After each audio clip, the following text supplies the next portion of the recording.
Hey guys, it's Mason over here at MarineMax Houston. Today we're on a 2026 Sea Ray SPX 210. Let me tell you about it. We're going to be powered by a 200 horsepower Mercury engine. Then moving forward, you're going to have your tanning pad right here. You're going to have a nice L-shaped couch right here, but you can actually take this cushion out and make it give you more space around the boat. The seat's going to be adjustable. You're going to have the option to move it backwards and forwards. That way you can lay out. Move it up to the helm. You're going to have a Simrad digital display center, as well as your audio control center, and 2 charging ports, Type-C and USB. You're going to have plenty of storage right here to keep your cushions, life jackets, trash cans, whatever you might need. This middle windshield folds over and locks in place, so that way you don't have to worry about it flying everywhere. The middle insert to go right there, that way you can have one solid tanning pad. Moving up to the bow, you're going to find your anchor lock.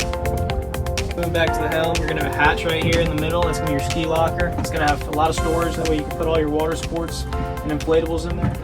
Just want to check out this brand new 210 SPX? Come on down to MarineMax Houston. Ask for Mason.